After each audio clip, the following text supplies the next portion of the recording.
منکرین قرآن اپنی دکان چمکانے کے لیے قرآن پاک کا سہارا لے رہے ہیں۔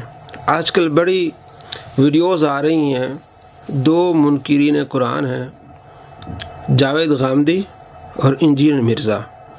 ویڈیو بنا رہے آج کل جی ہم اپنی زندگیوں میں قرآن کو لے آئیں، ہر معاملے میں قرآن پاک کو دیکھیں، اور جو دوسرے لوگ ہیں مثلا اہل سنت پر کیچڑ اچھالتے ہوئے یہ تو صرف عیسیٰ علیہ السلام کے وقت ہی قرآن پاک پڑھتے ہیں، اور تو یہ قرآن پاک کو نہ سمجھتے ہیں نہ پڑھتے ہیں، اس طرح کیچڑ اچھالتے ہیں، اور ہیں وہ دونوں منکرین قرآن میں سے، یعنی دونوں قرآن پاک کی آیات کے منکر ہیں، انجینئر مرزا اور غامدی صاحب۔ میں آپ کو اس کی ویڈیوز دکھانے والا ہوں۔ قرآن کے منکر قرآن کی بات کر رہے ہیں۔ الحمدللہ اہل سنت قرآن پاک کو پڑھتے ہیں، اس پر عمل کرتے ہیں، اور یہ ہر روز کوئی عیسیٰ علیہ السلام تو نہیں ہوتا، مدارس میں قرآن پاک پڑھا جا رہا ہے، ان کی تراجم اور مساجد میں الحمدللہ ہمارے یہاں بھی آپ دیکھتے ہیں روزانہ فجر کے بعد درس قرآن ہوتا ہے۔ اس سے پہلے ہم نے قرآن پاک مکمل ترجمے اور تفسیر کے ساتھ پڑھایا ہے، اور کافی ساری مساجد میں یہ عمل ہو رہا ہے، لیکن انہیں اپنی دکان چمکانے کے لیے اس طرح کی کیچڑ اچھالتے ہیں۔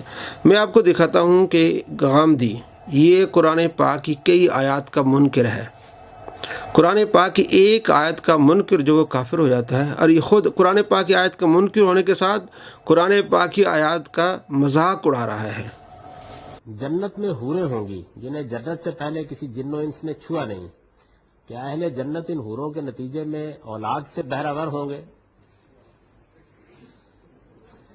ایک تو یہ سمجھ لیجئے کہ یہ حور کوئی مخلوق کا نام نہیں ہے، یہ ایک ایڈجیکٹو ہے، اس کا مطلب ہوتا ہے آہو چشم، یعنی یہ عورتوں کی صفات میں سے ایک صفت ہے۔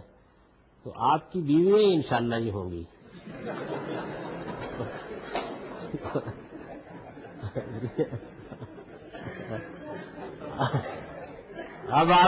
اب آپ یہ نہ کہیے گا پھر جنت میں جانے کا فائدہ کیا؟ جی دوستو، آپ نے دیکھا یہ قرآن پاک کی آیات کا مذاق اڑا رہا ہے کہ حور کوئی مخلوق تھوڑی ہے، یہ تو ایک صفت ہوگی، یہ حوریں آپ کی بیویاں ہوں گی جو جنت میں آپ کو ملے گی۔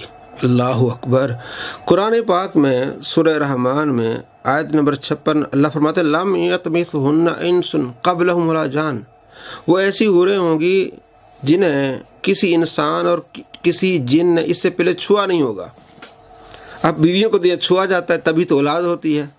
اور اسی طرح حور مقصورات فی الخیام فیہن خیرات حسان 71-72 آیات جو ہے وہ قرآن پاک میں سورہ رحمان میں یہ حوروں کے متعلق ہے، وہ ایک مخلوق ہے، احادیث میں اس کا بڑا ذکر ہے۔ تو یہ قرآن کا بھی منکر ہو گیا، بلکہ مذاق اڑا رہا ہے قرآن پاک کی آیات کا۔ تو یہ قرآن پاک کی بات کر رہے ہیں جناب، اپنی زندگی میں قرآن کو لانا چاہیے، پہلے آپ قرآن پر عمل تو کریں۔ آپ خود جو غامدی صاحب کا حال ہے، قرآن پاک میں کیا ہے؟ لقد کان لکم فی رسول اللہ اسوۃ حسنہ، اللہ فرماتا ہے نا قرآن پاک میں کہ نبی کریم صلی اللہ تعالیٰ علیہ وآلہ وسلم کی زندگی تمہارے لیے بہترین نمونہ ہے۔ تو آپ علیہ السلام کی زندگی کو آپ نے اپنایا۔ اللہ کریم فرماتا ہے من یطع الرسول فقد اطاع اللہ، جس نے رسول کی اطاعت کی اس نے اللہ کی اطاعت کی۔ تو تم تو نبی علیہ السلام کی سنتوں کے تارک ہو، کس انداز سے تم قرآن پاک کا مذاق اڑا رہے ہو اور لوگوں کو دھوکہ دے رہے ہو۔ جی قرآن پاک پر عمل کرنا چاہیے، قرآن پاک کو اپنی زندگی میں، الحمدللہ ہم اپنی زندگی میں قرآن پاک کو لا رہے ہیں، اور ہے الحمدللہ اہل سنت اس پر عمل کر رہے ہیں، لیکن یہ سارا دھوکہ دے رہے ہیں عوام کو اپنی طرف مائل کرنے کے لیے اور اپنی دکان چمکانے کے لیے۔ دوسرا جو ہے قرآن کا منکر ہے انجینئر مرزا، اس نے سورہ توبہ کی آیت نمبر 40 سے ثابت کیا ہے کہ حضرت ابوبکر صدیق رضی اللہ تعالیٰ عنہ صحابی ہیں، قرآن سے ثابت ہے، اور جو حضرت ابوبکر صدیق رضی اللہ تعالیٰ عنہ کی صحابت کا انکار کرے وہ کافر ہے۔ اس کے بعد خود اس آیت کا منکر ہو گیا ہے، قرآن پاک کی اس آیت کا منکر ہو گیا، کہتا ہے کہ ابوبکر صدیق رضی اللہ تعالیٰ عنہ کا انکار کرنے سے کوئی اسلام سے نکلے گا نہیں، خارج نہیں ہوگا، کافر نہیں ہوگا۔ سیدنا ابوبکر صدیق رضی اللہ تعالیٰ عنہ اس آیت کے تحت آپ صلی اللہ علیہ وسلم کے صحابی ہیں، کیونکہ یہ اس میں کیا الفاظ ہے؟ اذ یقول لصاحبہ، کہ جب وہ اپنے صحابی سے کہتے تھے، ساتھی سے۔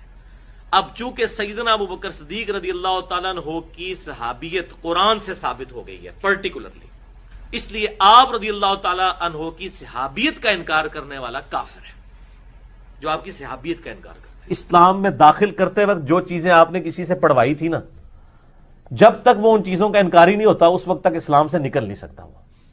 آپ جب کسی کو مسلمان کرتے ہیں تو کیا آپ اس کو کیا یہ پڑھاتے ہیں لا الہ الا اللہ محمد رسول اللہ ابو بکر ولی اللہ؟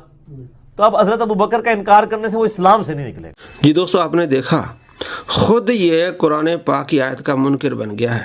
اس نے پہلے کلمے میں کیا کہا کہ جو حضرت ابو بکر صدیق رضی اللہ تعالیٰ عنہ کی صحابیت کا انکار کرے وہ کافر ہوگا، کیونکہ ان کی صحابیت قرآن سے ثابت ہے. اس کے بعد کیا کہا، جب ہم اسلام میں کسی کو داخل کرتے ہیں تو لا الہ الا اللہ محمد رسول اللہ کہتے ہیں، لا الہ الا اللہ ابو بکر ولی اللہ نہیں کہتے. تو ابو بکر کا انکار کرنے والا اسلام سے نہیں نکلے گا. بھائی ابو بکر کا انکار کرنے والا کیا مطلب کہ اس کو صحابی نہ ماننے والا، یہی معنی ہے اس کا.